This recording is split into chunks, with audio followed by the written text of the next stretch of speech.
Isang mapagpalang araw sa inyo, mga minamahal naming tagapakinig. Saan man po kayo naroroon, sa mga sandaling ito, sana'y nasa mabuti kayong kalagayan at bukas ang inyong mga puso para sa isang panibagong kwentong ating sasamahan. Sinasabi nila, ang tunay na pamilya raw ay hindi laging konektado sa dugo.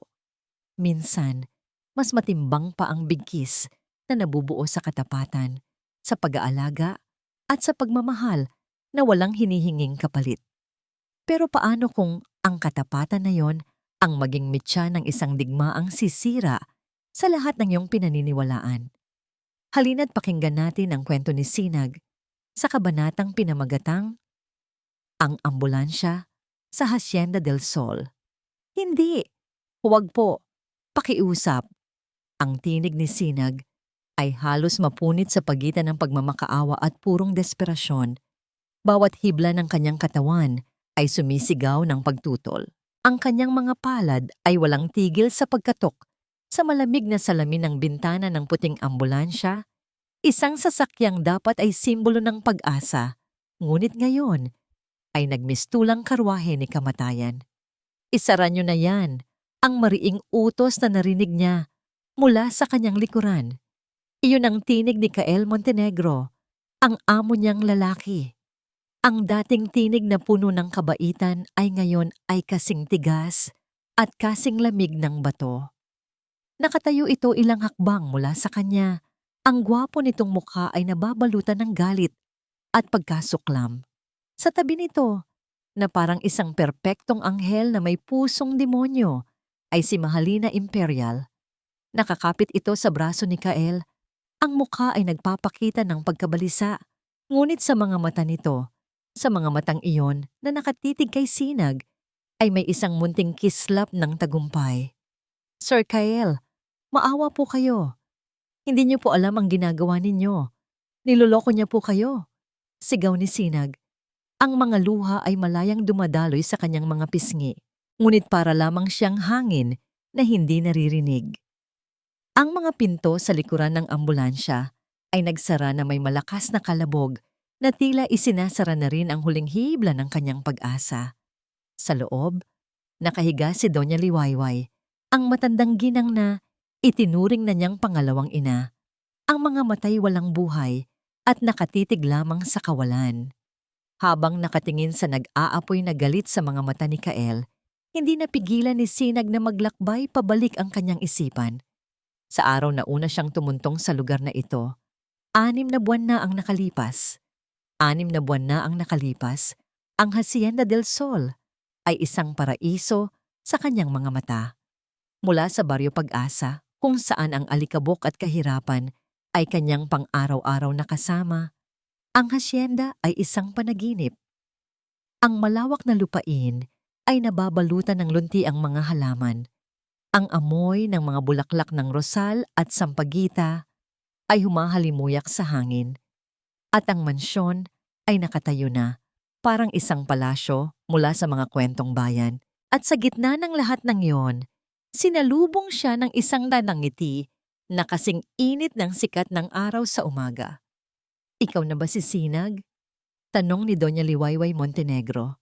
Ang tinig nito ay malumanay at sa mga mata nito ay may bakas ng tunay na kabaitan, isang bagay na bihira nang makita ni Sinag sa mga mayayaman.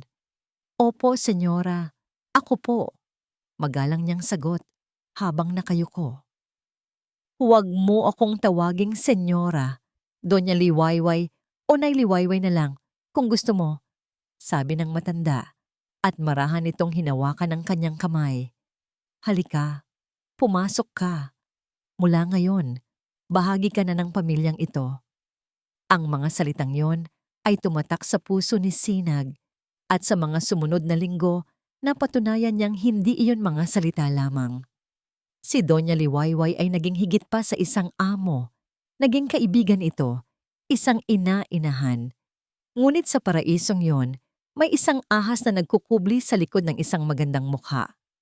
Sa unang hapunan niya sa mansyon, nakilala niya si Mahalina Imperial, ang mapapangasawa ni Kael. Perpekto si Mahalina.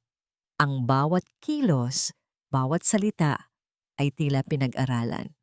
Kung paano niya asikasuhin si Kael, kung paano niya lagyan ng pagkain ng plato nito, kung paano siya magsalita ng may pag-aalala para kay Doña Liwayway. Mama, kumain po kayo ng gulay. Masustansya po ito para sa inyo, sabi ni Mahalina nang may matamis ng ngiti habang inilalagay ang isang kutsarang pinakbet sa plato ng matanda. Ngunit habang abala ang lahat, nahuli ni Sinag ang isang bagay na nagpakilabot sa kanya. Nang tumalikod sandali si Doña Liwayway upang kausapin ang isang katulong, ang matamis ng ngiti ni Mahalina ay naglaho na parang bula. Napalitan iyon ng isang matalimat na iinis na tingin na nakatuon sa matanda. Isang tinging tumagal lamang ng isang segundo bago bumalik muli ang kanyang maamong maskara. Sa sandaling iyon, naramdaman ni Sinag ang isang kakaibang lamig. Ang kanyang pagmamahal kay Doña Liwayway ay lalo pang lumalim isang gabi. Habang tinutulungan niya itong magsuklay ng mahaba at kulay pilak nitong buhok, biglang binuksan ng matanda ang isang maliit na kahon ng alahas at kinuha mula roon ng isang lumang panuklay na gawa sa pilak at may nakaukit na bulaklak ng sampagwita. Para sa'yo, Hija, sabi ni Doña Liwayway habang marahan itong isinusuot sa buhok ni Sinag. Pamana pa yan ng aking ina. Ituring mo na akong parang pangalawang ina mo, o Sinag. Dahil sa maikling panahon, ikaw ang naging tunay na sinag ng tahanang ito. Niyakap ni Sinag ang matanda ng mahigpit. Ang puso niya'y puno ng pasasalamat. Sa sandaling iyon, ipinangako niya sa kanyang sarili na poprotektahan niya si Doña Liwayway kahit anong mangyari. Ang alaala ng init ng yakap na yon ay biglang pinawi ng magaspang na pagkakahawak ng dalawang guwardya sa kanyang mga braso. Ang matamis na alaala ay naging isang mapait na bangungot. Ang boses ni Kael ay umalingaw-ngaw, puno ng awtoridad at walang anumang bahid ng awa. Ilabas niyo siya. Hinigit siya palayo ng mga guwardya mula sa ambulansya. Napaluhod si Sinag sa graba ng mahabang daanan ng hasyenda. Wala na siyang lakas para lumaban. Ang tanging nagawa niya na lamang ay panoorin ang puting ambulansya na dahan-dahang gumalaw, papalayo sa kanya. Dala-dala ang babaeng ipinangako niyang poprotektahan. Papalayo hanggang sa ito'y maging isang maliit na tuldok na lamang sa ilalim ng nagbabantang dilim ng kalangitan. Para kay Kael Montenegro, ang mundo ay isang perpektong obra. Siya ang may-ari ng lahat ng bagay na maaaring hilingin ng isang lalaki, isang matagumpay na negosyo na minana mula sa kanyang ama, isang pangalan na iginagalang sa lipunan, at higit sa lahat, isang pag-ibig na sa kanyang paningin ay kasing dalisay at kasing tatag ng mga bituin sa kalangitan. Nakatayo siya sa balkonahe ng kanyang silid, tanaw ang malawak na hardin ng Hacienda del Sol na naliligo sa ginintuang sinag ng hapon. Mula sa kanyang likuran, naramdaman niya ang dalawang malambot na braso na yumakap sa kanyang baywang.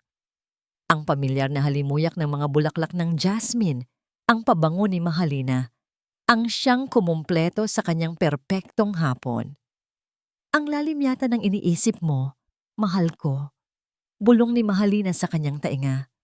Ang hininga nito'y mainit at nakakakiliti. Humarap si Kael at sinalubong ang mga labi nito ng isang magaan na halik. Hinawakan niya ang mukha nito, hinaplos ang makinis na pisngi. Sa kanyang mga mata, si Mahalina ay isang anghel. Isang biyayang ipinagkaloob sa kanya ng tadhana. Iniisip ko lang ang araw ng kasal natin. Sagot niya, ang kanyang tinig ay puno ng pananabik. Gusto ko, lahat ng bulaklak sa hardin ni Mama ay naroon. Gusto kong maging perpekto ang lahat para sa'yo. Isang matamis na ngiti ang sumilay sa mga labi ni Mahalina. Kahit hindi na Kael, ang makasama ka, sapat na sa akin. Pero kung yun ang gusto mo, sino ba ako para tumanggi? Tumingin ito sa kanya ng may kunwaring hiya. Gusto ko, sa tabing dagat. Sa paglubog ng araw, Simple lang, pero puno ng pagmamahal. Para kay Kyle, bawat salita ni Mahalina ay musika. Siya ang babaeng hindi materyoso. Ang babaeng ang tanging hangad ay ang kanyang pag-ibig. Iyon ang akala niya. Masusunod, aking reyna, sabi niya. At muli itong hinalikan. Ang kanilang paglalambingan ay natigil nang biglang pumasok si Mahalina mula sa hardin. Ang kanyang muka ay nababahira ng pag-aalala. Sa kanyang kamay, hawak niya ang isang maliit at luma ng libreta, ang passbook ng kanyang ina. Kyle, mahal, tignan mo ang nakita ko, sabi ni Mahalina. Ang kanyang boses ay nanginginig ng bahagya. Nakatapon lang sa tabi ng mga halaman ng rosas ni Mama. Paano kung iba ang nakakita nito? Paano kung nawala ito ng tuluyan? Agad na kumunot ang noo ni Kyle. Kinuha niya ang passbook at binuklat. Iyon nga ang sa kanyang ina. Alam niyang napakahalaga nito kay Doña Liwayway. Ito ang personal na ipon nito. Hiwalay pa sa kayamanan ng pamilya. Imposibleng basta na lang niya itong iwan kung saan-saan. Baka nadala niya lang palabas at hindi napansin, sabi ni Kyle. Sinusubukang kumbinsihin ang sarili. Umiling si Mahalina. Ang mga matay puno ng simpatya. Kyle, ito na ang pangatlong beses sa linggong ito. Noong isang araw, ang kanyang salamin. Kahapon, ang susi ng kanyang aparador. Ngayon, ito. Hindi sa naninira ako pero nag-aalala lang talaga ako para kay Mama. Ang mga salita ni Mahalina ay parang maliliit na karayom na tumusok sa puso ni Kyle. Ayaw niyang aminin, ngunit may katotohanan sa sinasabi nito. Napapansin na rin niya ang paunti-unting pagbabago sa kanyang ina. Dahan-dahan, pinuntahan ni Kyle ang silid ng ina. Naabutan niya itong nakaupo sa paborito nitong silya, nagbabasa ng libro. Ang payapang eksena ay lalo lamang nagpabigat sa kanyang dibdib. Ma, tawag niya ng malambing. O anak, halika, maupo ka. Masayang bati ni Doña Liwayway, isinasara ang kanyang libro. Umupo si Kyle sa kanyang tabi. Hawak ang passbook. Ma, may itatanong lang po sana ako. Itong passbook niyo po, bakit po nasa hardin? Tumingin si Doña Liwayway sa libreta. Pagkatapos ay sa kanyang anak. Ang nangiti sa mukha nito ay dahan-dahang naglaho, napalitan ng pagkalito. Sa hardin? Imposible. Kanina lang ay nasa loob yan ng drawer ko. Pero ma, si Mahalina po ang nakakita.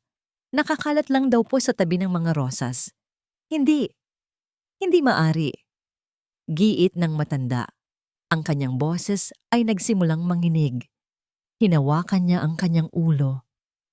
Sigurado akong, o baka, hindi ko na alam anak, ang gulo-gulo ng isip ko nitong mga nakaraang araw. Nang makita ang takot at pagkabahala sa mga mata ng ina, parang piniga ang puso ni Kyle. Niyakap niya ito. Shh ma, okay lang po, okay lang. Aline, baka napagod lang po kayo. Ngunit sa kanyang isipan, ang unang lamat sa kanyang perpektong mundo ay nagsimula ng lumitaw. Nang gabing iyon, habang sila'y naghahapunan, dinala ni Mahalina ang isang tasa ng mainit na tsaa para kay Doña Liwayway. Ang amoy nito ay halimuyak, isang pinaghalong bango ng mansanilya at kung ano pang dahon na hindi pamilyar kay Kyle. Para po sa inyo, Mama, sabi ni Mahalina nang may buong pag-aalaga. Isa po itong special herbal tea. Nakakatulong po itong pakalmahin ang isipan at magkaroon kayo ng mahimbing na tulog. Ako na po mismo ang magtitimpla para sa inyo gabi-gabi. Tumingin si Kyle kay Mahalina. Ang kanyang puso ay puno ng pasasalamat. Sa gitna ng kanyang pag-aalala, naroon si Mahalina, ang kanyang anghel, laging handang magbigay ng solusyon. Siya ang ilaw na gumagabay sa kanya sa nagsisimulang kadiliman. Salamat, Mahalina. Hindi ko alam kung anong gagawin ko kung wala ka. Sinabi niya ng buong katapatan. Ngumiti lamang ito at hinawakan ng kanyang kamay. Mula sa di kalayuan, habang nagliligpit ng mga pinagkainan sa kabilang lamesa, tahimik na nagmamasid si Sinag. Nakita niya ang lahat. Narinig niya ang lahat. At habang pinapanood niya si Doña Liwayway na inumin ang tsa, isang hindi maipaliwanag na kaba ang gumapang sa kanyang dibdib. Maya-maya pa, habang nagpupunas siya ng mesa sa may veranda, narinig niya ang boses ni Mahalina mula sa hardin. May kausap sa telepono. Ang boses nito ay hindi na malambing. Ito ay malamig, kalkulado, at walang emosyon. Dahan-dahan siyang lumapit sa bintana. Nagtago sa likod ng makakapal na kurtina. Oo, nasimulan na, sabi ni Mahalina sa kabilang linya. Umepekto agad ang unang dosis. Oo, madali lang siyang naniwala. Nagkaroon ng sandaling katahimikan. Huwag kang mag-alala. Pagpapatuloy ni Mahalina, ang kanyang boses ay mas bumaba pa, na parang isang ahas na bumubulong. Mawawala na sa landas natin ang matanda. Lahat ay naaayon sa plano. Pagkarinig nito, nanigas si Sinag sa kanyang kinatatayuan. Ang tasang hawak niya ay halos mabitawan niya. Ang planong tinutukoy ni Mahalina. Anong plano iyon? At bakit ang matandang ginang na walang ibang ginawa, kundi ang maging mabuti sa kanya, ay kailangang mawala sa landas? Ang mga salitang narinig ni Sinag mula sa hardin ay parang lason na dahan-dahang gumapang sa kanyang buong sistema. Mawawala na sa landas natin ang matanda.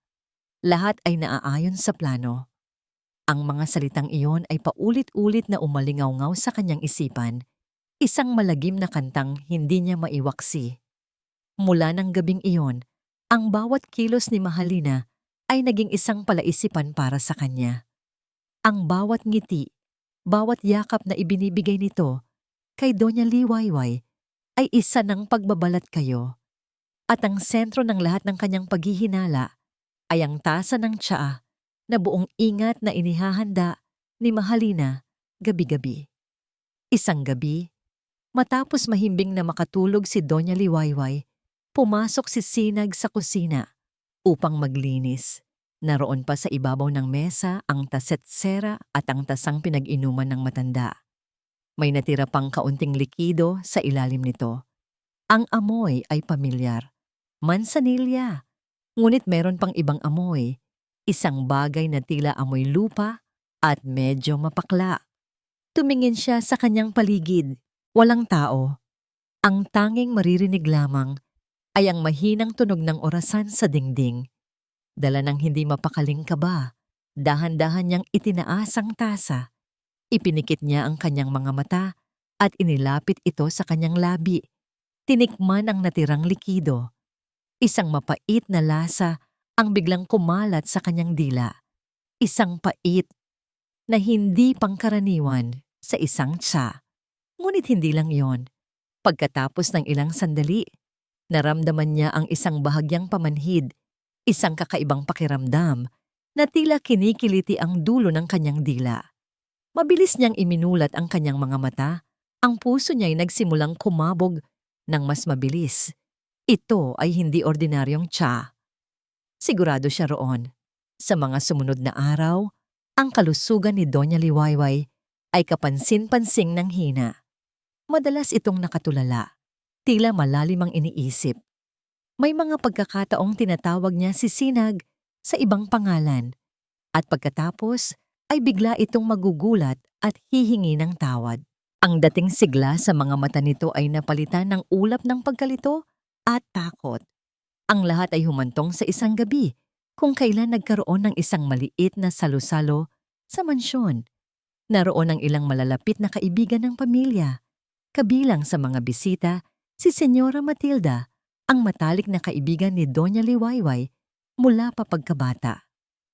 Liwayway, aking amiga. Masayang bati ni Senyora Matilda, papalapit sa kinaupuan ng matanda.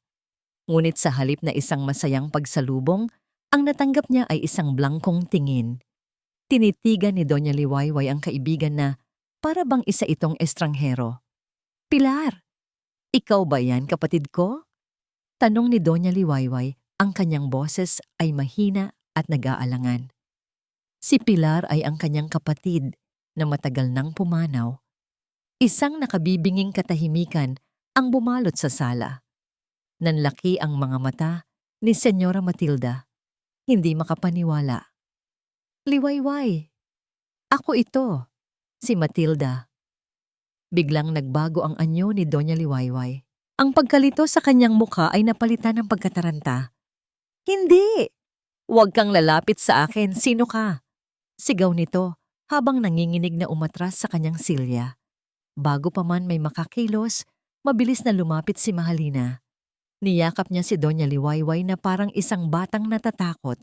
Ang kanyang mukha ay puno ng pag-aalala. "Mama, shh. Okay lang po. Panaginip lang po iyon," malambing niyang sabi, habang hinahaplos ang likod ng matanda. Pagkatapos ay humarap siya sa mga bisita na may malungkot ng ngiti. "Pasensya na po kayo. Nitong mga nakaraang araw medyo pagod at magulo po ang isip ni Mama." Si Mahalina ang naging bida sa eksenang yon. Siya ang mahabagin at maunawaing anghel.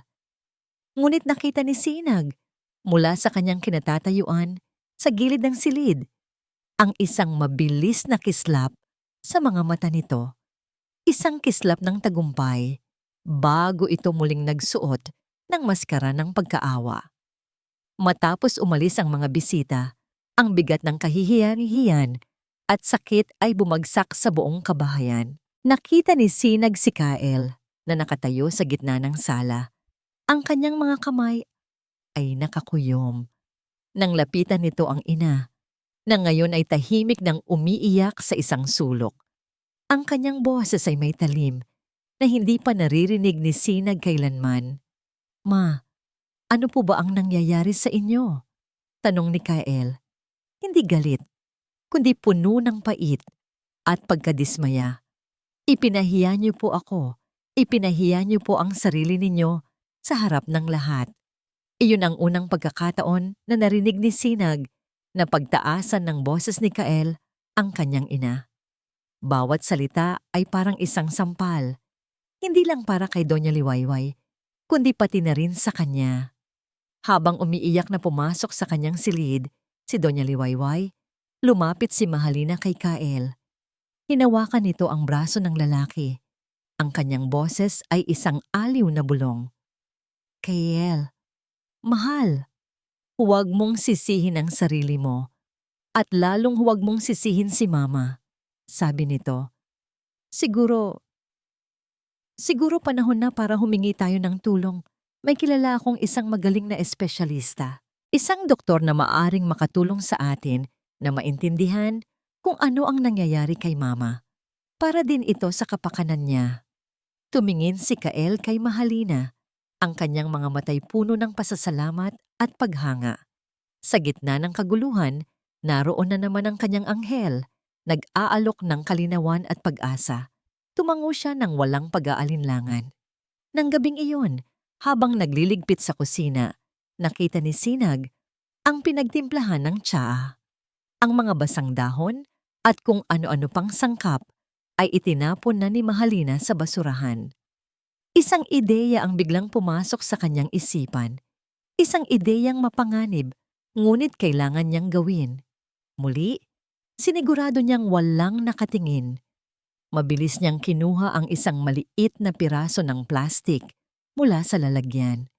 Gamit ang kanyang mga nanginginig na kamay, kumuha siya ng kaunting latak mula sa basurahan, ang mga basang dahon ng tsa na ininom ni Doña Liwayway. Maingat niya itong ibinalot, isiniksik sa kanyang bulsa. Habang hawak ang maliit na supot, alam niyang hawak niya ang isang bagay na higit pa sa basura. Ito ay isang ebidensya. Ito ang susi. At sa puso niya, naramdaman niya ang isang bagong determinasyon na humalili sa kanyang takot. Kailangan niyang malaman ang katotohanan bago pa mahuli ang lahat. Ang pagdating ni Dr. Ricardo Alegria ay nagmistulang pagbaba ng isang sugo mula sa langit para kay Kael. Ang doktor na inirekomenda ni Mahalina ay isang lalaking nasa kalagitnaan ng kanyang edad. May matalas na tingin at nag-aangkin ng isang aura ng profesionalismo at awtoridad. Bawat salita niya ay tila may bigat ng ginto. Isinara ni Dr. Alegria ang pinto ng silid ni Doña Liwayway matapos ang halos isang oras na pakikipag-usap at pagsusuri sa matanda. Sinalubong siya ni Kael at Mahalina sa pasilyo. Ang kanilang mga mukha ay puno ng pag-aasam at kaba. "Doktor, kumusta po ang aking ina?" Agad na tanong ni Kael. Ang boses ay hindi maitago ang panginginig. Huminga ng malalim si Dr. Alegria. Inayos ang kanyang salamin at tumingin sa kanila ng may buong pagsisisi. "Mr. Montenegro, I won't lie to you. Based on my initial observation and the cognitive tests I conducted, your mother is exhibiting clear and significant symptoms of early-onset dementia." Ang salitang demensya ay tumama kay Kael na parang isang malakas na dagok. Para siyang nabingi. Ang mundo sa paligid niya ay biglang umikot. Ang kanyang ina, ang matatag at matalinong babaeng humubog sa kanya, ay unti-unting mawawala sa kanyang sariling isipan. Ang katotohanan iyon ay mas masakit pa kaysa sa isang punyal na itinarak sa kanyang dibdib. Hindi po maaari. Naibulong na lamang niya. Mabilis na hinawakan ni Mahalina ang kanyang kamay. Ang pagkakahawak nito ay mahigpit at nagbibigay lakas. "Kael, mahal, kailangan nating maging matatag para kay Mama," sabi nito. Ang boses ay basag, ngunit puno ng determinasyon. Pagkatapos ay humarap ito sa doktor. "Dok, ano po ang maaari naming gawin? May gamot po ba? Kahit ano po, gagawin namin." Umiling ang doktor. "Sa ngayon, wala pang lunas para dito. Ang magagawa natin ay pabagalin ang paglala nito sa pamamagitan ng gamot at therapy. Ngunit, kailangan ninyong paghandaan ang kinabukasan. Darating ang panahon na hindi na niya makikilala kahit sino sa inyo. Darating ang panahon na kakailanganin niya ng buong panahong pangangalaga. Isang bagay na maaaring maging napakahirap para sa pamilya." Ang bawat salita ng doktor ay isa pang pako na ibinabaon sa kabaong ng pag-asa ni Kael. Naramdaman niya ang pagkahilo. Inakay siya ni Mahalina, papasok sa kanyang opisina at pinaupo. Doon sa ilalim ng malamlam na ilaw ng lampara, sa kanyang mesa, gumuho ang kanyang mundo. Ibinuhos niya ang lahat ng kanyang sakit at takot sa mga bisig ni Mahalina. Umiyak siya na parang isang batang nawawala. "Paano na, Mahalina? Paano na si Mama?" Hikbi niya. "Shh! Nandito lang ako, Kael. Hindi kita iiwan. Hindi natin pababayaan si Mama." Alon nito sa kanya habang hinahaplos ang kanyang buhok. "Kailangan nating maging praktikal. Habang maaga pa, kailangan nating ayusin ang lahat para sa kanya. Para masigurado ang kanyang kapakanan." Sa gitna ng kanyang kalungkutan, ang mga salita ni Mahalina ay nagmistulang isang parola sa gitna ng unos. Makatuwiran ito, responsable. Habang siya ay nalulunod sa emosyon, si Mahalina ay nananatiling matatag. Iniisip ang kapakanan ng lahat. Kinabukasan, inilapag ni Mahalina ang isang makapal na folder sa ibabaw ng mesa ni Kael. "Kael, pinag-aralan ko ito kagabi," sabi nito ng may seryosong tono. "These are medical power of attorney documents. Ipinagkaloob nito sa atin ang karapatang gumawa ng mga desisyong medikal para kay Mama, lalo na kapag dumating ang panahon na hindi na niya ito magagawa para sa kanyang sarili. Para lang ito masigurado na palagi siyang makakatanggap ng pinakamahusay na pangangalaga." Tinitigan ni Kael ang mga dokumento. Ang mga salitang legal ay tila lumalangoy sa kanyang paningin. Ngunit nagtiwala siya. Nagtiwala siya kay Mahalina ng buong puso. Kinuha niya ang pluma at, nang walang pag-aalinlangan, pinirmahan ang bawat pahina kung saan itinuturo ng daliri nito. Samantala, hindi mapakali si Sinag. Naririnig niya ang mga bulungan sa mansyon tungkol sa diagnosis ng doktor. Nakikita niya ang anino ng kalungkutan na bumabalot sa buong kabahayan. Ngunit sa kanyang puso, alam niyang may mali. Alam niyang hindi ito ang buong katotohanan. Hindi na siya nakatiis. Isang hapon, habang nag-iisa si Kael sa hardin, sinusubukang hanapin ang kapayapaan sa gitna ng kaguluhan. Nilakasan niya ang kanyang loob at nilapitan ito. "Sir Kael?" Tawag niya ng mahina. Lumingon si Kael, ang mga matay pagod at may bakas pa ng pamumula. Sinayinag, "Anong kailangan mo?" "Sir, gusto ko lang po sanang may sabihin po ako tungkol kay Doña Liwayway." Kumunot ang noo ni Kael. "Ano yon?" Huminga ng malalim si Sinag. "Sir, hindi po ako naniniwala na may sakit si Ma'am. May iba po akong kutob.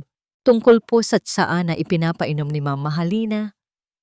Hindi pa man niya natatapos ang kanyang sasabihin, biglang nag-iba ang anyo ni Kael. Ang pagod sa kanyang muka ay napalitan ng isang malamig na galit. "Ano ang gusto mong palabasin, Sinag?" Tanong niya. Ang kanyang boses ay mababa at puno ng pagbabanta. "Na niloloko kami ng doktor, na ang babaeng nag-aalaga sa aking ina at nagmamahal sa akin ay may masamang balak?" "Hindi po sa ganoon, sir. Pero may kakaiba po talaga. Mula po nang inumin niya ang tsaa na yon." "Tumigil ka na!" Sigaw ni Kael. Ang kanyang boses ay umalingaw sa katahimikan ng hardin. Tinuro niya si Sinag. Ang kanyang daliri ay nanginginig sa galit. "Sino ka ba?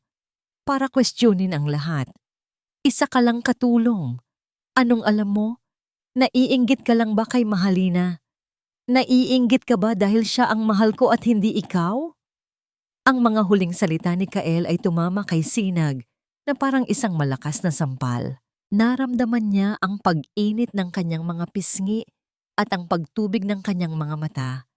Hindi inggit ang nararamdaman niya, kundi takot.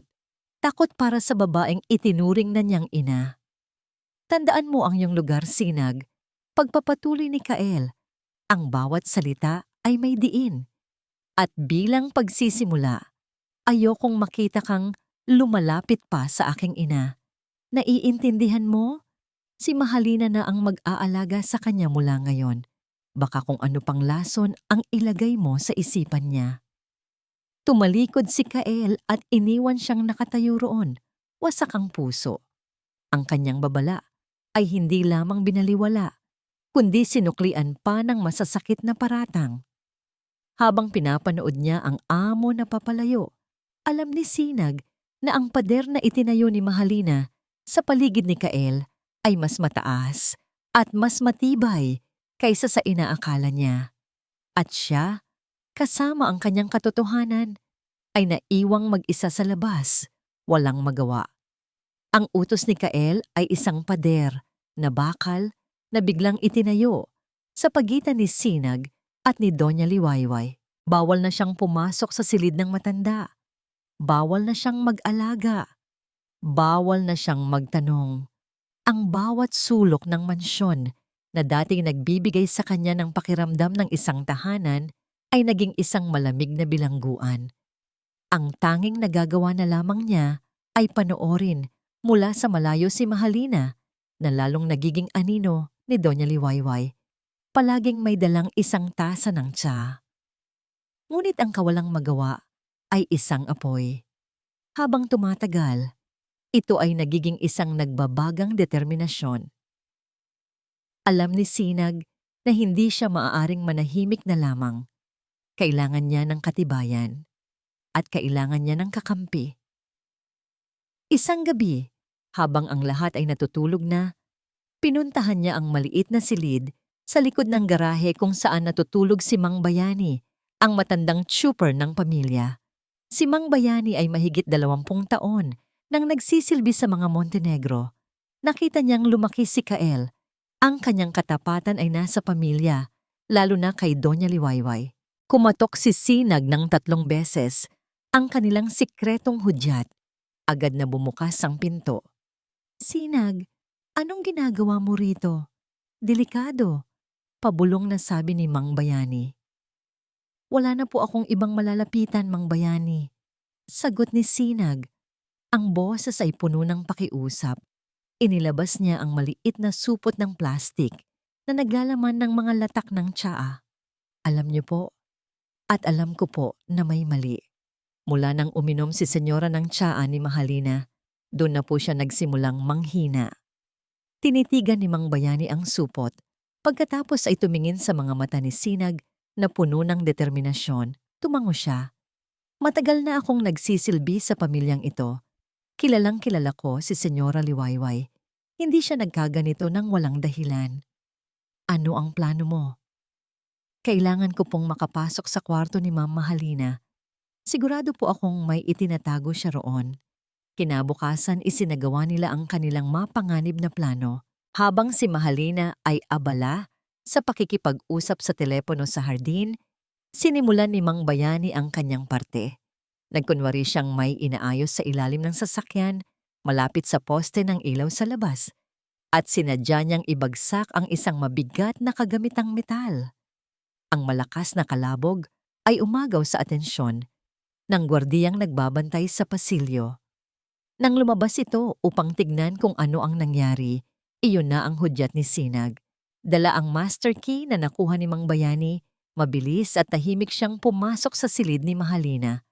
Ang amoy ng mamahaling pabango nito ay agad na sumalubong sa kanya. Isang halimuyak na dati ay kaaya-aya ngunit ngayoy nakasusuklam. Ang silid ay perpekto. Bawat bagay ay nasa tamang lugar. Isang perpektong silid para sa isang perpektong sinungaling. Nagsimula siyang maghanap. Sa ilalim ng kama, sa likod ng mga kurtina, sa loob ng mga drawer. Walang kahit anong kakaiba. Ang oras ay tumatakbo. Ang kaba sa kanyang dibdib ay parang isang tambol na walang tigil sa pagpalo. Nang buksan niya ang malaking aparador ng damit, halos mawalan na siya ng pag-asa. Puro mga damit at sapatos lamang na nagkakahalaga ng milyon-milyon. Ngunit may napansin siya. Sa pinakailalim ng aparador, sa ilalim ng isang tumpok ng mga blanket, ang sahig na gawa sa kahoy ay tila may siwang na hindi pantay. Ginamit niya ang kanyang mga kuko upang iangat ito. Isa itong sikretong lagayan at sa loob, natagpuan niya ang hinahanap niya. Isang maliit na bayong na gawa sa nipa ang nakatago. Sa loob nito, may isang supot ng mga tuyong dahon na hindi niya kilala at isang makapal at lumang libro na nababalutan ng katad. Ang pamagat nito ay nakasulat sa lumang Tagalog. Mga lihim ng katutubong halaman at lason. Nanginginig ang mga kamay ni Sinag habang binubuklat ang libro. Ang kanyang mga mata ay mabilis na naglakbay sa bawat pahina hanggang sa matagpuan niya ang isang guhit ng halaman na eksaktong katulad ng mga tuyong dahon sa supot. Sa ilalim nito ay may description.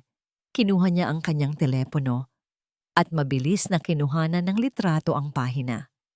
Pangalan, dahon ng himbing diwa, spirit slumber leaf, description, isang bihirang halaman na matatagpuan lamang sa mga liblib na gubat. Kung gagamitin sa maliit na dosis at ihahalo sa inumin, ito ay nagdudulot ng unti-unting pagkalito, pansamantalang pagkawala ng memorya at pagkabalisa. Ang mga sintomas ay halos katulad ng sasakit na demensya at ang huling pangungusap ang siyang nagpatigil sa kanyang paghinga. Babala, ang matagalang paggamit ay maaaring magdulot ng permanenteng pinsala sa utak. Ang sobrang dosis ay hahantong sa isang malalim na pagkatulog na hindi na magigisingan. Isang malakas na panginginig ang gumapang sa buong katawan ni Sinag. Hindi ito isang simpleng panluloko. Ito ay isang dahan-dahang pagpatay. Isang planong napakatalino at napakasama. Mabilis niyang isinara ang libro, ibinalik ang lahat sa dati, at tahimik na lumabas ng silid. Dumiretso siya sa garahe kung saan na naghihintay si Mang Bayani. Ipinakita niya ang litrato sa telepono. Nang mabasa ni Mang Bayani ang mga salita, ang kanyang mukha na sanay sa hirap ay nabalot ng purong galit at pagkasuklam. Walang kaluluwa. Isang demonyo ang babaeng yan, sabi niya. Ang kanyang boses ay garalgal. Naunawaan na nila ngayon ang lahat. Ang bawat tasa ng tsa ay isang hakbang palapit sa kamatayan para kay Doña Liwayway. Puno ng bagong determinasyon, lumabas si Sinag mula sa madilim na garahe. Ngayon na may hawak na siyang katibayan, kailangan niyang makahanap ng paraan upang ipakita ito kay Kael. Naglakad siya pabalik sa pasilyo ng mansyon. Ngunit pagliko niya sa isang kanto, bigla siyang natigilan. Nakatayo sa dulo ng pasilyo, nakasandal sa pader, na may nakakalokong nangiti. Sa kanyang mga labi ay si Mahalina. Ang kanyang mga mata ay parang mga mata ng isang ahas na handa ng tumuklaw. Kanina pa kita hinihintay, sabi ni Mahalina. Ang kanyang boses ay kasing tamis ng pulot, ngunit may nakatagong lason. Dahan-dahan itong naglakad palapit sa kanya. Mukhang masaya ang pagliliwaliw mo. Anong hinahanap mo sa kwarto ko, Sinag? Ang paghaharap ni Sinag at Mahalina sa pasilyo ay hindi nagtagal. Walang sigawan, walang pisikal na sakitan. Ang ginamit ni Mahalina ay isang sandatang mas matalim pa sa anumang patalim, ang pananabik. Sa isang malamig at nakakakilabot ng ngiti, ibinulong lamang nito. Mag-ingat ka sa mga susunod mong hakbang, Sinag. Baka sa isang maling tapak mo, mahulog ka sa isang bangin na wala ng ahunan. At pagkatapos ay tumalikod ito na para bang walang nangyari, iniwan si Sinag na nanginginig hindi sa takot, kundi sa nag-aalab na galit. Alam ni Mahalina na alam na ni Sinag ang kanyang sekreto. Oras na para tapusin ang laro. Hindi na niya maaaring hayaan pang makahinga ang katulong na ito sa loob ng pamamahay. Ilang oras lang ang lumipas habang si Kael ay abala sa kanyang opisina, biglang bumukas ang pinto. Pumasok si Mahalina. Ang kanyang mukha ay basang-basa sa luha. Ang kanyang katawan ay nanginginig at ang kanyang mga kamay ay nakahawak sa kanyang leeg na ngayon ay wala ng palamuti. Kael! Kael! Nawawala! Humagulgol siya. Tumakbo papalapit kay Kael at yumakap ng mahigpit. Agad na tumayo si Kael, puno ng pag-aalala. Ang alin? Mahal ko? Anong nawawala? Ang kwintas.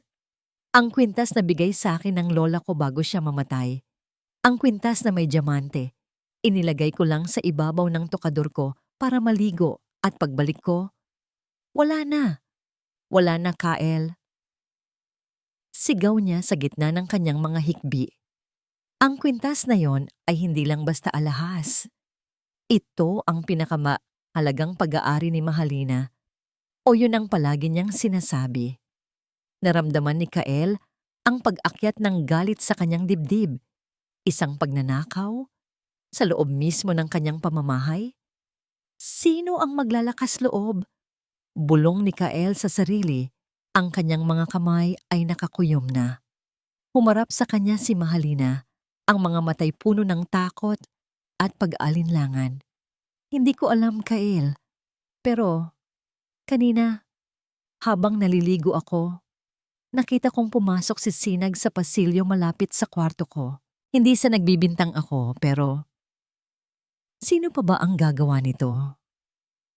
Ang pangalan ni Sinag. Muli, ang pangalan niya. Ang babaeng nagdududa sa kanya. Ang babaeng sumisira sa kanyang isipan. Ang galit ni Kael ay biglang nagkaroon ng direksyon. Hindi naman siguro, sabi ni Kael, ngunit may pag-aalinlangan sa kanyang boses. Sana nga hindi, Kael. Sana nga, sagot ni Mahalina, lalo pang humigpit ang yakap. Pero para sa kapayapaan ng isip nating lahat, hindi ba mas mabuting tignan natin para mapatunayan nating mali ang hinala ko? Ang mungkahi ay tila makatwiran, isang paraan para linisin ang pangalan ni Sinag o para kumpirmahin ang pinakamasama niyang takot. Tumango si Kael, ang kanyang mukha ay kasing tigas na ng bato. POV, Sinag Talavera. Nasa loob ng kanyang maliit na silid si Sinag. Nakaupo siya sa gilid ng kanyang kama, hawak ang kanyang telepono. Tinititigan niya ang litrato ng pahina ng libro. Himbing diwa, kailangan niyang makausap si Kael, kailangan niyang ipakita ito. Ngunit paano? Matapos siyang pagbintangan nito ng inggit, paano pa siya paniniwalaan? Habang siya'y nag-iisip, biglang bumukas ng malakas ang pinto ng kanyang silid. Pumasok si Kael, kasunod si Mahalina na may mga mata pang namumugto at 2 gwardiya. Natigilan si Sinag, tumayo siya, ang puso niya'y biglang kumabog ng mabilis. Sir Kael, anong mayroon? Hindi sumagot si Kael. Ang mga mata nito ay malamig at walang anumang emosyon. Tumingin lang ito sa paligid ng kanyang maliit at simpleng silid. Halungkugin ninyo ang lahat ng gamit niya. Utos niya sa mga gwardiya. Teka, ano po ito? Wala po kayong karapatan. Protesta ni Sinag. Ngunit walang nakinig sa kanya. Sinimula ng mga gwardiya na ilabas ang lahat ng kanyang damit mula sa aparador. Binuksan ang kanyang mga bag. Binaligtad ang kanyang kutsyon. Bawat gamit niya ay walang awang hinalughog at pagkatapos, sa ilalim ng iilang damit na nakatupi sa kanyang lumang maleta, isang bagay ang kumislap. Dahan-dahang kinuha ni Kael ang bagay na yon. Isang kwintas na may diamanteng kumikinang na parang bituin. Isang bagay na napakagara at napakamahal. Isang bagay na hinding-hindi nababagay sa lugar na yon. Itinaas ito ni Kael. Ipinapakita sa kanya. Ang katahimikan sa silid ay nakabibingi. Namilog ang mga mata ni Sinag. Ang kanyang paghinga ay tila nahinto. Hindi po sa akin yan. Naibulong niya. Ang kanyang boses ay nanginginig. Lumapit si Kael sa kanya. Ang bawat hakbang ay mabigat. Ang pag-asa na makita ang dating Sinag na pinagkakatiwalaan niya ay tuluyang naglaho sa kanyang mga mata. Napalitan ng nagyayelong pagkasuklam. Hanggang ngayon ba? Magsisinungaling ka pa rin? Tanong ni Kael. Ang kanyang boses ay mahinahon ngunit puno ng pait. Hindi po. Sir Kael, maniwala po kayo sa akin. Itinanim lang po yan dyan. Pakana niya po ang lahat ng ito. Sigaw ni Sinag. Itinuturo si Mahalina na ngayon ay tahimik na umiiyak sa isang sulok na para bang isang biktima. Ngunit ang kanyang mga salita ay nawalan na ng bigat. Ang ebidensya ay nasa kamay na ni Kael, kumikinang at hindi maikakaila. Akala ko iba ka, Sinag, sabi ni Kael. Pinagkatiwalaan ka ng ina ko. Pinagkatiwalaan kita. Pero isa ka lang palang ahas, isang magnanakaw. Hindi po totoo yan. Pagmamakaawa ni Sinag, ang mga luha ay malayang dumadaloy na sa kanyang mga pisngi. Hindi na siya pinakinggan ni Kael. Tumalikod ito at kumuha ng ilang pirasong pera mula sa kanyang pitaka. Inihagis niya ang mga ito sa sahig sa paanan ni Sinag. Ang pera ay kumalat na parang mga tuyong dahon. Umalis ka sa pamamahay ko. Ngayon din. Ang mga salita ay parang isang hatol ng kamatayan.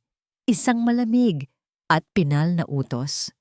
Sir Kael, pakiusap.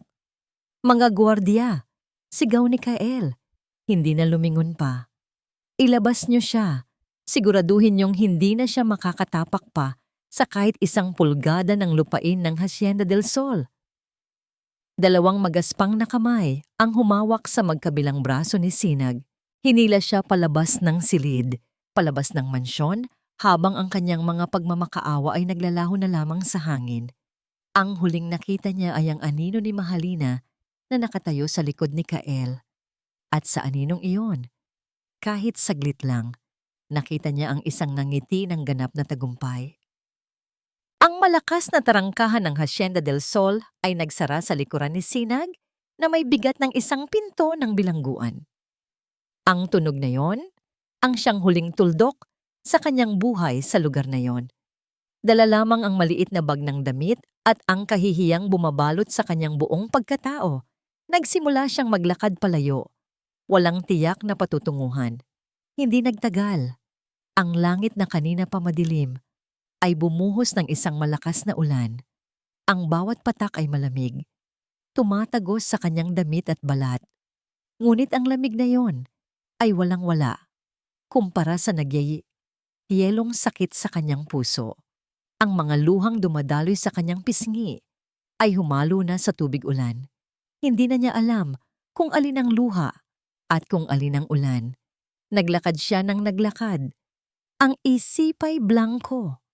Ang mga alaala ng masasayang araw kasama si Doña Liwayway. Ang mga ngiti nito, ang yakap, ang panuklay na regalo sa kanya. Lahat ay parang mga multo na ngayon ay nanunumbat. Nabigo siya. Ipinangako niyang poprotektahan ang matanda. Ngunit ngayon, siya pa ang pinalabas na masama. Sa huli, ang kanyang mga paa ay nagdala sa kanya sa terminal ng bus. Gamit ang kaunting perang natira sa kanyang bulsa, bumili siya ng tiket pabalik sa isang lugar na matagal na niyang hindi itinuring na tahanan, ang Baryo Pag-asa. Ang kanyang pagbabalik ay hindi isang masayang selebrasyon. Ang luma nilang bahay na gawa sa kahoy at yero ay tila lalo pang lumiit. Sumalubong sa kanya ang kanyang ina. Ang mukha ay puno ng pagtataka na agad napalitan ng pag-aalala nang makita ang itsura ng anak. Basang-basa, maputla, at may mga matang walang buhay. Anak, anong nangyari sa'yo? Sa tanong na yon, ang pader na itinayo ni Sinag sa paligid ng kanyang puso ay tuluyang gumuho. Sa bisig ng kanyang ina, doon niya ibinuhos ang lahat. Humagulgol siya ng walang tigil. Ang kanyang katawan ay nanginginig sa bigat ng sakit, galit at kawalang magawa. Ngunit paano niya ipapaliwanag ang lahat? Na ang perpektong nobya ng kanyang amo ay isang demonyo? Na ang sakit ni Doña Liwayway ay isang kasinungalingan? Sino ang maniniwala sa isang katulong na pinalayas dahil sa pagnanakaw? Kaya nanahimik na lamang siya sa gitna ng kanyang mga hikbi. Ang katotohanan ay napakabigat dalhin ng mag-isa. Samantala, sa Hacienda del Sol, ang pagkawala ni Sinag ay nagdulot ng isang mapanlinlang na kapayapaan. Wala ng mga matang mapanuri, wala ng mga taingang nakikinig. Malayang naisagawa ni Mahalina ang kanyang mga plano. Ang kontrol niya kay Kael ay ganap na. Si Mang Bayani ay nagtangkang tumawag kay Sinag gamit ang kanyang lumang telepono, ngunit palaging may mga matang nakamasid.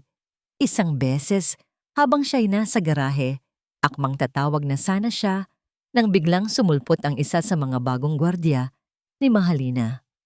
Mang Bayani, pinapatawag po kayo ni Ma'am Mahalina. May ipapabili raw po sa bayan. Ang tono ng gwardiya ay magalang, ngunit ang mga mata nito ay nagsasabing, nakikita kita. Naintindihan ni Mang Bayani, bawat kilos niya ay binabantayan, para na rin siyang isang bilanggo. Ang kalagayan ni Doña Liwayway ay lalo pang lumala. Ang dosis ng himbing diwa sa tiyan nito ay tila dinagdagan pa ni Mahalina. Ang matanda ay halos palaging tulog, at kung magising man, ito ay tulala at hindi na halos nagsasalita. Isang gabi, habang nakaupo si Kael sa kanyang opisina, pagod mula sa trabaho at pagod sa lahat ng nangyayari, pumasok si Mahalina. Umupo ito sa kanyang kandungan, niyakap siya ng mahigpit. Mahal ko, alam kong pagod ka na, bulong nito.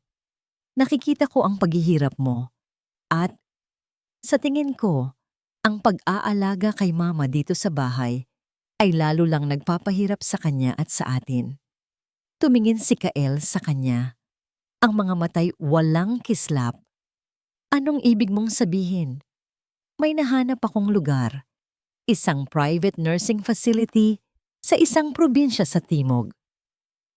Tahimik doon, Kael. Sariwa ang hangin. Ang mga nurse ay espesyalista sa pag-aalaga ng mga pasyenteng tulad ni Mama. Doon, makukuha niya ang pinakamahusay na pangangalaga, 24 na oras. At tayo, magkakaroon tayo ng pagkakataong huminga at ihanda ang ating kinabukasan. Ang ideya ay tila isang pagtataksil. Ang ilayo ang kanyang ina, ngunit sa kabilang banda, ang mga salita ni Mahalina ay may katwiran. Pagod na siya. Pagod na siyang makita ang ina na nagkakaganoon. Baka nga ito ang pinakamabuti para sa lahat. Nang sumunod na araw, inilapag ni Mahalina sa kanyang mesa ang mga dokumento para sa paglilipat. Tinitigan ni Kael ang papel kung saan kailangan ang kanyang pirma. Ang isip niya ay naglalakbay pabalik sa mga araw na masaya pa sila noong malakas pa ang kanyang ina. Ngunit ang alaala ay nagdudulot lamang ng sakit. Sa huli, dala ng labis na kapaguran sa isip at puso, kinuha niya ang pluma at pumirma. Ibinigay niya ang kanyang pahintulot. Gabi na, sa Baryo Pag-asa. Nakahiga si Sinag sa kanyang papag, nakatitig sa kisame. Ang pag-iyak ay napalitan na ng isang manhid na pakiramdam. Lahat ay nawala. Ang kanyang trabaho, ang kanyang dignidad, at ang pagkakataong iligtas, ang nag-iisang taong nagpakita sa kanya ng tunay na kabaitan. Tinalo na siya ni Mahalina. Tapos na ang laban. Bigla, ang katahimikan ay binasag ng pagring ng kanyang telepono. Isang hindi rehistradong numero. Nag-aalangan man ay sinagot niya ito. Hello? Sa kabilang linya, narinig niya ang isang pamilyar na boses, ngunit ito ay nagmamadali at puno ng takot. Si Mang Bayani. Sinag, salamat sa Diyos at sumagot ka. Mang Bayani, paano po kayo? Wala nang oras para magpaliwanag. Putol nito sa kanya. Ang hininga ay habol. Kailangan mong malaman. Si Mahalina. Dadalhin niya si Senyora bukas ng umaga sa isang lugar na malayo. Sinag, papatayin niya si Senyora. Sigurado ako, doon na niya tatapusin ang balak niya. Isang malakas na kalabog ang narinig ni Sinag mula sa kabilang linya na sinundan ng isang sigaw. Hoy! Sinong kausap mo dyan? Sinag, Ang tawag ay biglang naputol. Ang natira na lamang ay ang nakabibinging tunog ng katahimikan. Napabangon si Sinag. Ang manhid na pakiramdam sa kanyang puso ay biglang naglaho, napalitan ng isang matinding takot at adrenaline. Bukas ng umaga, papatayin niya si Senyora. Ang laban ay hindi pa tapos. Ngayon pa lang ito magsisimula. Ang biglaang pagkaputol ng tawag ay parang isang malakas na sampal na gumising sa nanlulumo ng diwa ni Sinag. Ang huling salita ni Mang Bayani, papatayin. At ang sigaw na narinig niya ay tumatak sa kanyang isipan na parang isang bakal na nagbabaga. Wala nang puwang para sa pag-iyak. Wala nang oras para sa pagsisisi. Ang bawat segundong lumilipas ay isang segundong papalapit sa kamatayan para kay Doña Liwayway. Isang nag-aalab na enerhiya ang biglang bumuhay sa kanyang nanlalambot na katawan. Tumalon siya mula sa kanyang papag. Ang ebidensya. Kailangan niya ng matibay na ebidensya. Ang litrato sa kanyang telepono ay hindi sapat. Ang mga latak ng tsaa na itinago niya sa isang maliit na supot sa ilalim ng kanyang mga damit. Iyon ang huling pag-asa niya. Mabilis siyang nagbihis sa dilim. Kailangan niyang makaalis nang hindi ginigising ang kanyang ina. Nag-iwan siya ng isang maikling sulat sa ibabaw ng unan nito, humihingi ng tawad at nangangakong babalik. Pagkatapos ay tahimik siyang lumabas sa gabi, dala ang kanyang telepono at ang maliit na supot na naglalaman ng katotohanan. Ang kanyang unang hinto ay sa bahay ng isang matandang kaibigan ng kanyang yumaong ama, si Mang Celso, isang retiradong botanist na nakatira sa kabilang baryo. Kahit hating gabi na, kinatok niya ang pinto nito nang walang tigil. Isang inaantok at medyo iritableng Mang Celso ang nagbukas ng pinto. Ngunit nang makita nito ang desperasyon sa mga mata ni Sinag at marinig ang kanyang nanginginig na pakiusap, ang pagkaantok nito ay agad na napawi. Sa ilalim ng liwanag ng isang solong bombilya sa maliit nitong laboratorio, inilabas ni Sinag ang mga latak ng tsa. Ipinakita niya rin ang litrato sa kanyang telepono. Maingat na sinuri ni Mang Celso ang mga dahon gamit ang isang magnifying glass at inamoy ito. Ang kanyang noo ay paunti-unting kumunot. "Hija, saan mo ito nakuha?" tanong niya. Ang kanyang boses ay biglang naging seryoso. "Sa tsaa po na ipinapainom sa dati kong amo, si Doña Liwayway." Sagot ni Sinag. Ang puso niya'y kumakabog. Tinitigan siya ni Mang Celso. "Sinag, itong halaman na ito, ang tawag dito ay himbing diwa. Alam mo ba kung ano ang epekto nito?" Umiling si Sinag. "Hindi ito gamot, Hija. Ito ay lason," sabi ng matanda. Ang bawat salita ay may bigat. Dahan-dahan nitong sinisira ang isipan. Pinapaniwala nito ang lahat na ang isang tao ay nababaliw na. At kung itutuloy ang pagpapainom nito, ito ay dahan-dahang pumapatay. Ang kumpirmasyon ay isang suntok sa sikmura ni Sinag. Ang kanyang mga hinala ay totoo. Ang kanyang kinatatakutan ay nagaganap. "Kailangan ko po ng sulat mula sa inyo, Mang Celso. Isang patunay." Pakiusap niya. Nang walang pag-aalinlangan, kumuha ng papel si Mang Celso at isinulat ang kanyang propesyonal na opinyon, nilagdaan, at ibinigay kay Sinag. "Mag-iingat ka, Hija. Ang taong gumagawa nito ay hindi isang ordinaryong kaaway." Hawak na ang katibayan. Tumakbo na si Sinag papunta sa sakayan. Kailangan niyang makabalik sa Hacienda del Sol bago sumikat ang araw. Ang bawat pag-ikot ng gulong ng bus na kanyang sinasakyan ay isang dasal. Isang pakiusap sa langit na sana'y hindi pa huli ang lahat. POV, Kael Montenegro. Habang si Sinag ay nakikipagkarera sa oras, si Kael naman ay nilalamon ng isang hindi maipaliwanag na katahimikan. Matapos niyang pirmahan ang mga papeles, pumasok siya sa silid ng kanyang ina. Nakahiga ito sa kama. Mahimbing na natutulog, ngunit ang pagtulog nito ay hindi payapa. Ito ay malalim at walang buhay. Umupo siya sa tabi ng kama. Ang kanyang mga mata ay napadako sa isang lumang photo album sa ibabaw ng maliit na mesa. Binuklat niya ito, naghahanap ng kahit anong bagay na magpapaalala sa kanya ng dating lakas ng ina. Isang litrato ang nakaagaw ng kanyang pansin. Isang litrato nilang dalawa ni Mahalina, kuha sa isang charity ball. Masaya sila sa litrato, nakangiti. Naalala niya ang kwento ni Mahalina tungkol sa gabing iyon. "Iyan ang gabi na una kitang nakita. Mahal ko, para kang isang prinsipe. Mula ng gabing iyon, alam ko nang ikaw ang para sa akin." Isang matamis na alaala.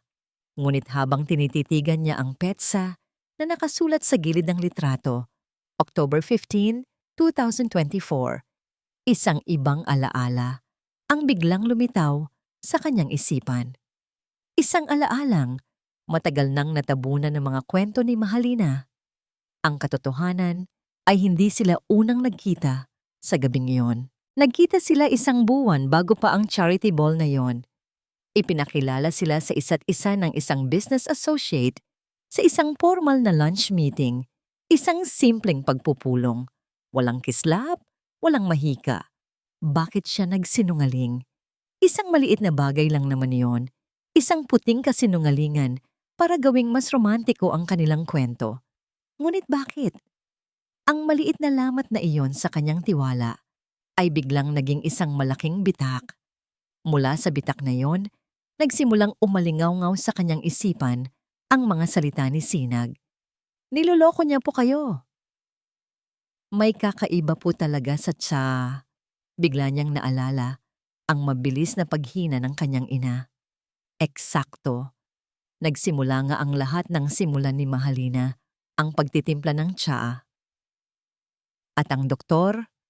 Si Dr. Alegria. Dumating ito na parang isang perpektong solusyon sa perpektong panahon.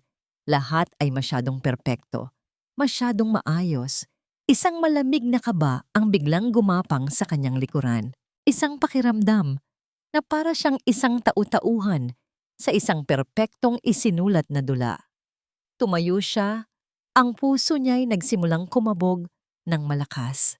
Ang mga dokumentong pinirmahan niya kanina, ang medical power of attorney na sinabi ni Mahalina. Nagmamadali siyang lumabas ng silid at halos takbuhin ang pasilyo papunta sa kanyang opisina.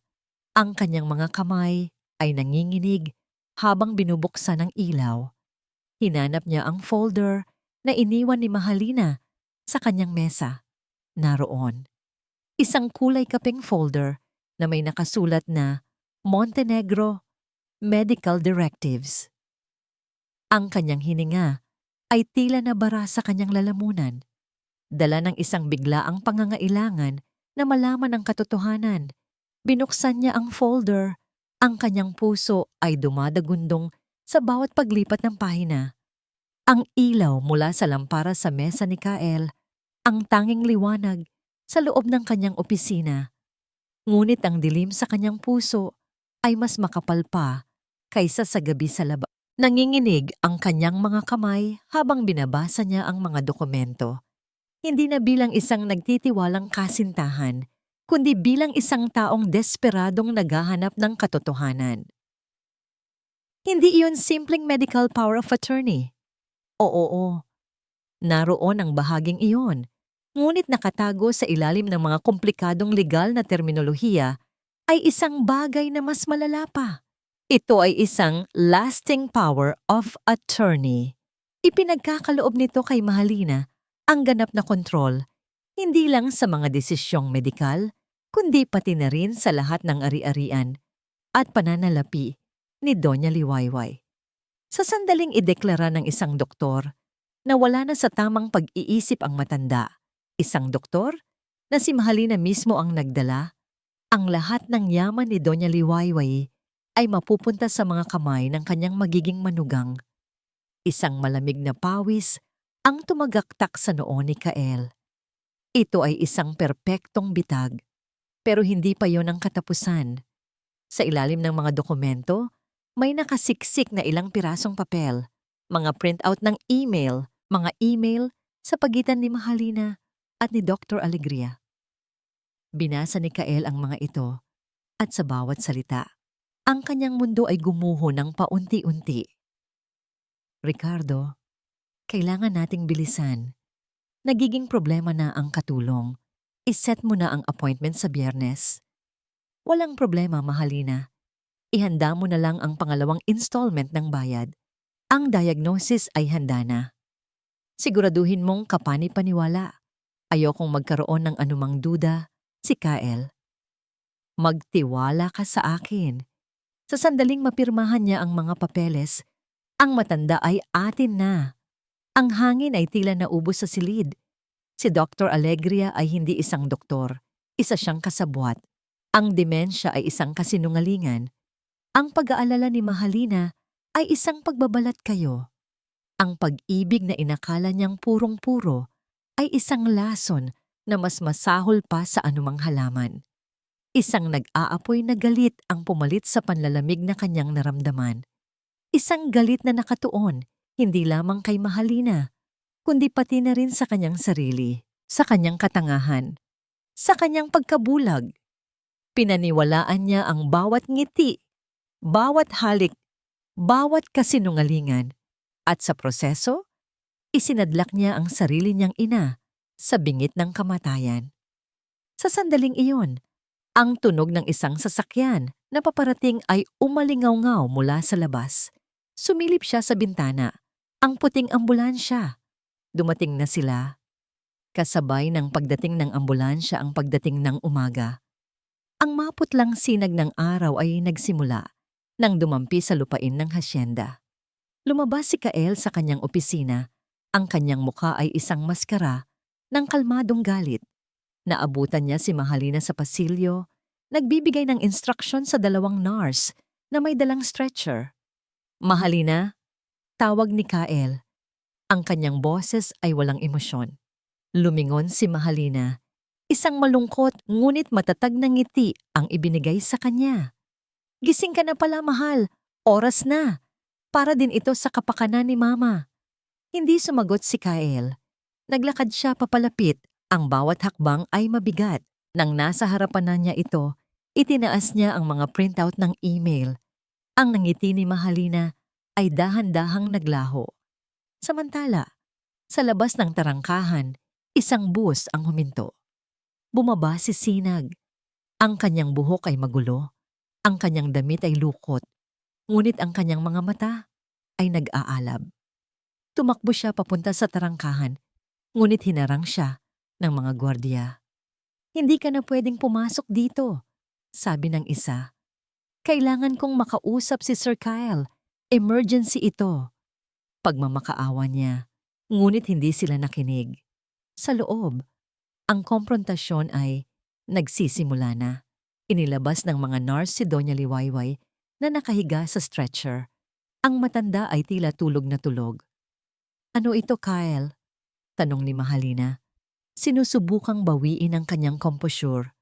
Ikaw ang tanungin ko. Sagot ni Kyle. Ano ang himbing diwa? Sa pagbanggit ng pangalan ng halaman, isang mabilis na kislap ng takot ang dumaan sa mga mata ni Mahalina. Ngunit agad din itong napalitan ng pagkukunwari. Ano? Hindi ko alam ang sinasabi mo. Huwag ka nang magsinungaling. Sigaw ni Kael. Ang kanyang kontrol ay tuluyan nang nawala. Ibinato niya ang mga papel sa sahig. Binasa ko ang lahat. Ang plano niyo ni Alegria, ang pagnanakaw sa aking ina, ang dahan-dahan mong paglason sa kanya. Ang mga nurse ay natigilan. Ang mga katulong na nagmamasid mula sa malayo ay napasinghap. Ngunit si Mahalina ay hindi basta-basta susuko. Tumawa siya, isang tawang mapait. At sino ang paniniwalaan mo, Kael? Ako? Ang babaeng minahal mo? O ang mga papel na yan na maaring gawa-gawa lang ng isang desperadong katulong na magnanakaw? Sa labas, hindi na nakatiis si Sinag. Ginamit niya ang lahat ng kanyang lakas at itinulak ang isang gwardiya. Tumakbo siya papasok sa bakuran, papunta sa mansyon. Sumisigaw. Huwag kayong maniwala sa kanya. Isa siyang manloloko. Ang pagdating ni Sinag, ang siyang huling piyesa sa palaisipan. Ang lahat ay napatingin sa kanya. Hinahabol siya ng mga gwardiya. Sir Kyle! Sigaw niya habang papalapit. Itinaas niya ang sulat mula kay Mang Celso. Narito po ang katibayan. Lason ang ipinapainom niya kay Doña Liwayway. Inihagis niya ang sulat sa paanan ni Kael. Sa puntong yon, alam na ni Mahalina na tapos na ang laro. Ang kanyang huling alas ay ang puso ni Kael. Lumapit siya kay Kael. Hinawakan ang mukha nito. Ang kanyang mga mata ay puno ng luha. Kael, mahal ko, sino ang paniniwalaan mo? Ang isang hamak na katulong na halatang may gusto sa'yo? O ako? Ang babaeng handang ibigay ang lahat para sa'yo? Ang babaeng ikakasal sa'yo? Tinitigan ni Kael ang mga mata ni Mahalina, ang mga matang minsan niyang sinamba. Ngayon, ang nakikita na lamang niya ay isang malalim at madilim na balon ng kasinungalingan. Pagkatapos, tumingin siya kay Sinag. Marungis, pagod, desperado.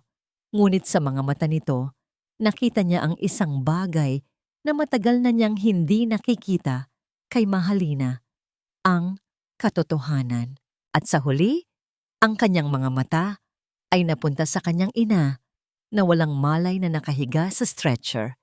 isang biktima ng kanilang lahat. Dahan-dahan, inalis ni Kael ang mga kamay ni Mahalina sa kanyang mukha. Humarap siya sa mga nurse. Ibaba ninyo ang aking ina at umalis kayo rito. Ang desisyon ay ginawa na. Ang katotohanan ay pinili na. Ang utos ni Kael ay kasing linaw ng salamin at kasing bigat ng bato. Ang mga nurse na nakaramdam ng pagbabago sa ihip ng hangin ay nagkatinginan at mabilis na ibinaba ang stretcher. Walang imik nilang tinalikuran ang kaguluhan at nagmamadaling umalis. Iniwan ang ambulansya na nakatiwangwang na parang isang testamento sa isang planong nabigo. Nang mawala na ang lahat ng kanyang alas, ang maskara ng kahinahunan ni Mahalina ay tuluyang gumuho. Ang kanyang magandang mukha ay nabalot ng isang pangit na galit. Ang kanyang mga mata, na minsay puno ng paghanga para kay Kael, ay ngayon ay nag-aapoy sa purong pagkasuklam. Ang tanga mo! Sigaw niya, itinuturo si Kael. Ang tanga-tanga mo! Nasa atin na sana ang lahat. Ang yaman, ang kapangyarihan. Ipinagpalit mo ang lahat ng iyon para sa isang hamak na katulong? Hindi na sumagot si Kael. Tinitigan lamang niya ang babaeng minahal niya ng lubos, na ngayon ay parang isang estranghero sa kanyang paningin. Bawat salitang lumalabas sa bibig nito ay isa lamang kumpirmasyon kung gaano siya naging bulag. Hindi pa tayo tapos, Kael Montenegro? Pagbabanta ni Mahalina. Tandaan mo ito, babalikan kita. Ngunit ang kanyang mga pagbabanta ay nawalan ng saysay nang dumating ang dalawang sasakyan ng pulis sa tarangkahan. Si Mang Bayani na nakatakas mula sa pagkakahawak ng mga gwardiya nang magsimula ang gulo, ang siyang tumawag sa kanila. Habang papalapit ang mga pulis, ang tapang ni Mahalina ay biglang naglaho na parang bula. Sinubukan niyang tumakbo, ngunit huli na ang lahat. Habang pinupusasan at isinasakay sa sasakyan ng pulis, hindi siya tumigil sa pagmumura at pagsigaw. Ang kanyang mga salita ay puno ng lason at pangako ng paghihiganti. Ngunit wala nang nakinig. Ang kanyang paghahari sa Hacienda del Sol ay ganap nang natapos. Nang mawala na ang sasakyan ng pulis sa paningin, isang nakabibinging katahimikan ang bumalot sa paligid. Ang lahat ng mga katulong ay tahimik na bumalik sa kanilang mga gawain. Ang natira na lamang sa malawak na hardin ay si Kael, si Sinag, at ang walang malay na katawan ni Doña Liwayway. Dahan-dahang lumuhod si Kael sa tabi ng kanyang ina. Hinawakan niya ang kamay nito na ngayon ay malamig. Inayos niya ang ilang hibla ng buhok na tumatakip sa mukha nito. At doon, sa ilalim ng sumisikat na araw, ang lakas na ipinakita niya kanina ay tuluyang bumigay. Umiyak siya. Hindi isang tahimik na pagluha, kundi isang malakas na hagulgol na puno ng pagsisisi, sakit at pagmamahal. Isang hagulgol ng isang anak na muntik nang mawalan ng ina dahil sa sarili niyang katangahan. Mama, patawarin mo ako. Hikbi niya habang paulit-ulit na hinahalikan ng kamay ng ina. Patawarin mo ako, Mama. Patawarin mo ako. Nakatayo lamang si Sinag sa di kalayuan, tahimik na nagmamasid. Ang puso niya ay nasasaktan para kay Kael. Ang galit na naramdaman niya para dito ay napalitan ng habag. Sa kabila ng lahat, nakita niya ang isang anak na nagmamahal ng lubos. Dinala nila si Doña Liwayway pabalik sa kanyang silid. Isang tunay na doktor ang agad na ipinatawag. Matapos ang masusing pagsusuri, kinumpirma ng doktor ang hinala ni Sinag. Ang matanda ay nalason ng isang hindi pangkaraniwang neurotoxin, ngunit dahil hindi pa ito gaanong katagalan, may malaking pag-asa na ito'y ganap na makakabawi. Kailangan lang nito ng tamang gamot, pahinga at pag-aalaga. Nang makaalis ang doktor, naiwan muli ang dalawa sa pasilyo sa labas ng silid ng matanda.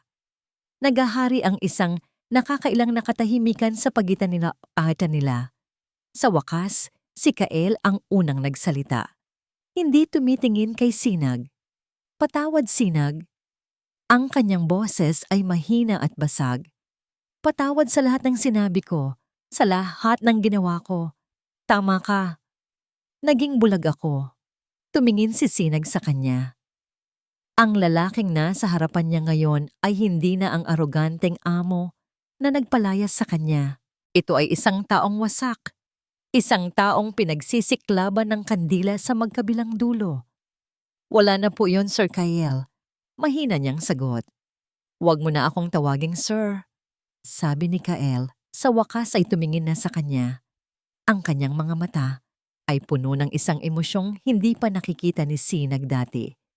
Isang pinaghalong pasasalamat, at paghanga. Kael, tawagin mo akong Kael. Tumango lamang si Sinag. Hindi ko alam kung paano kita pasasalamatan. Pagpapatuloy ni Kael, iniligtas mo ang buhay ng ina ko. Isinugal mo ang lahat para sa amin, kahit na ang tanging isinukli ko sa iyo ay sakit. Ginawa ko po iyon para kay Doña Liwayway.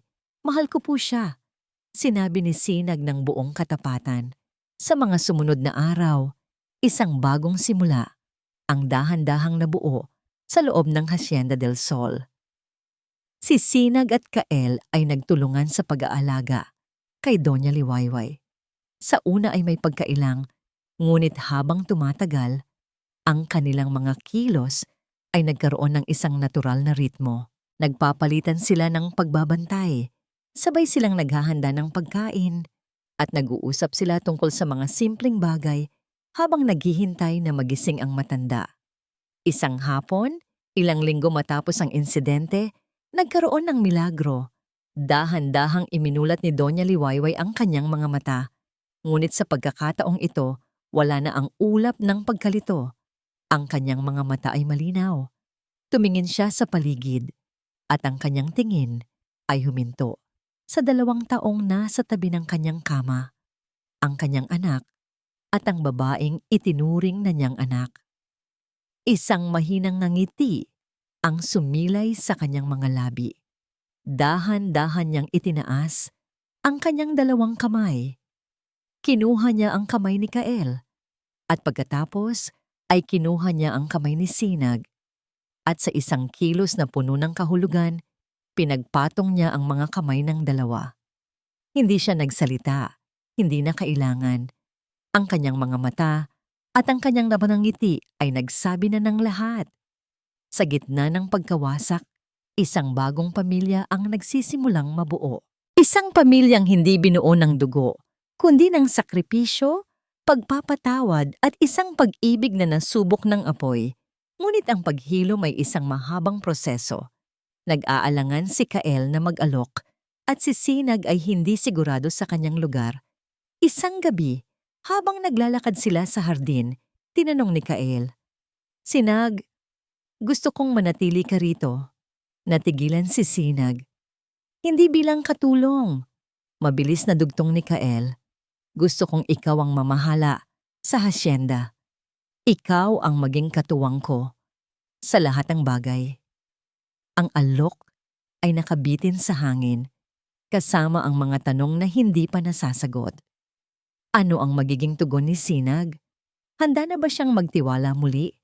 Handa na ba silang pareho para sa isang bagong liwayway? Lumipas ang 6 na buwan. Ang Hacienda del Sol, na minsay naging isang entablado ng kasinungalingan at takot, ay muling natagpuan ang kanyang dating kapayapaan. Ngayon ay may kasama pang bagong sigla.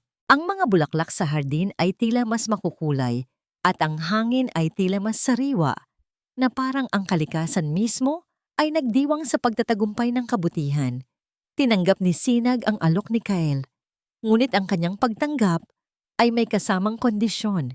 Hindi siya mananatili bilang isang simpleng tagapamahala lamang, kundi bilang isang kasosyo. Gagamitin nila ang yaman at impluwensya ng hasyenda hindi lamang para sa kanilang sarili, kundi para tulungan din ang mga taong tulad niya, ang mga taga-Baryo Pag-asa. Nagulat si Kael sa kanyang paninindigan, ngunit higit sa lahat, napuno ang kanyang puso ng paghanga. Iyon ang babaeng minahal ng kanyang ina, at ngayon, iyon na rin ang babaeng unti-unti niyang minamahal. Ang kanilang relasyon sa trabaho ay naging pundasyon ng isang mas malalim na koneksyon. Sa umaga, magkasama nilang pinaplano ang mga bagong proyektong pangkabuhayan para sa mga magsasaka. Pinag-aaralan nila ang mga papeles, nagdedebate sa mga ideya, at nagtutulungan na parang isang tunay na pangkat.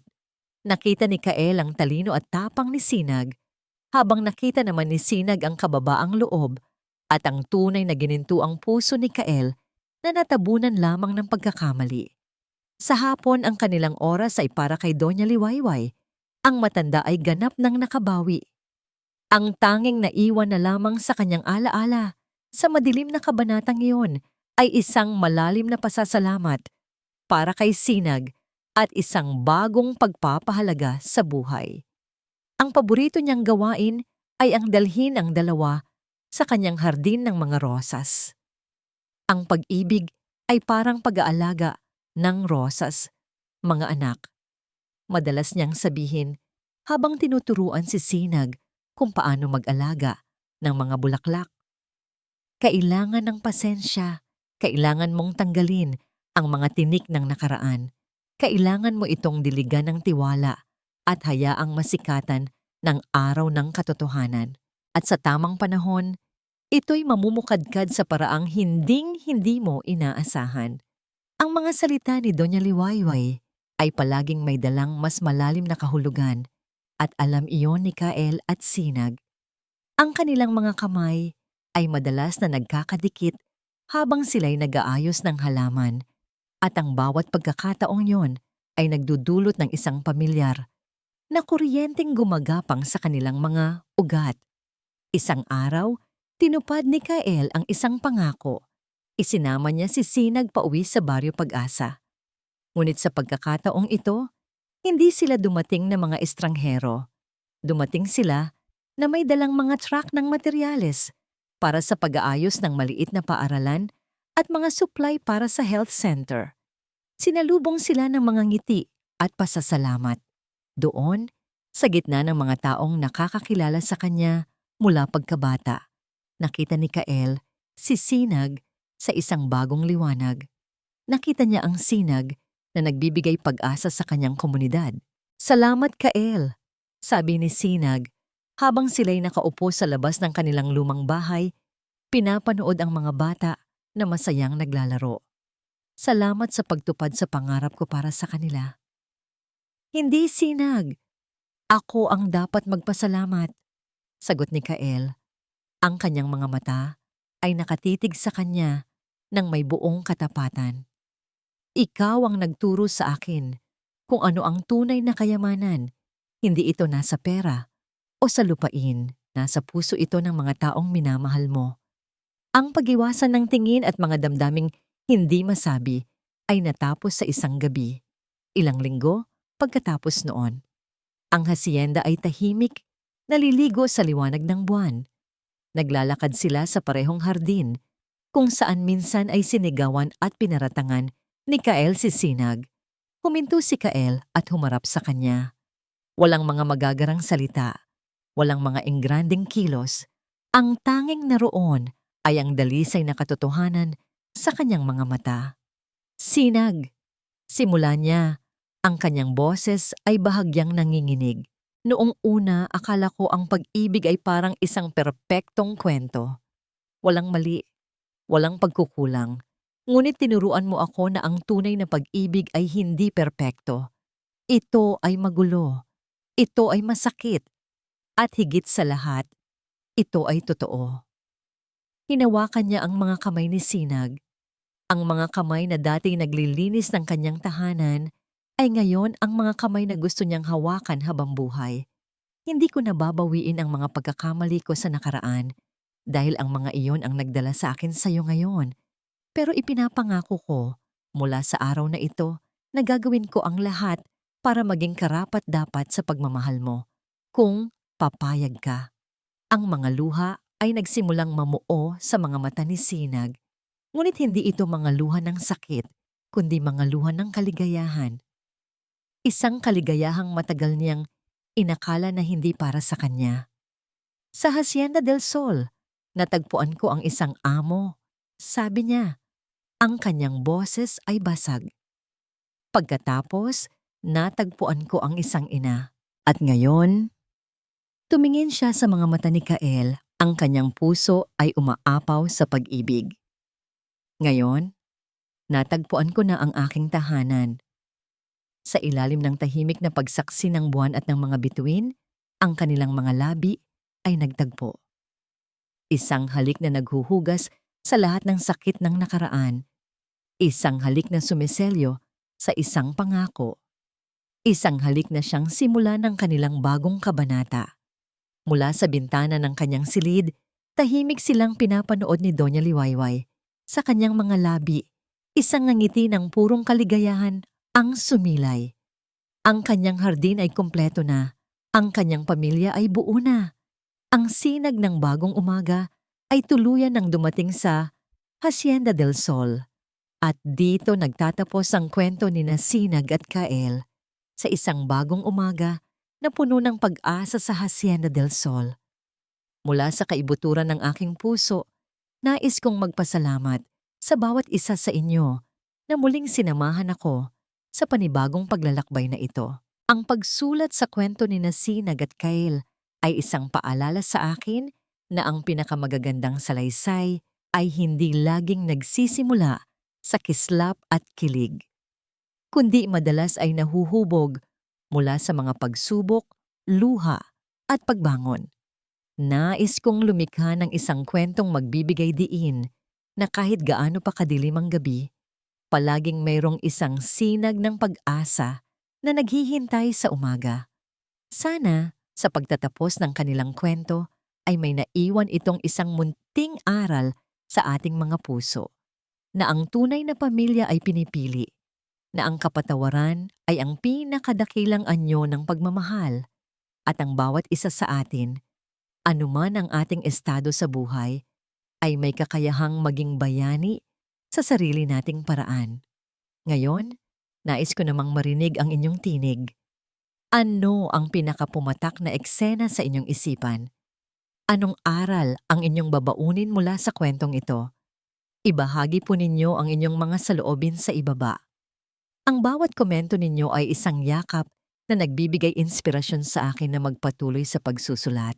Hanggang sa muli nating pagkikita sa susunod na kabanata ng buhay at pag-ibig, nagmamahal, pusong Pinoy Talis.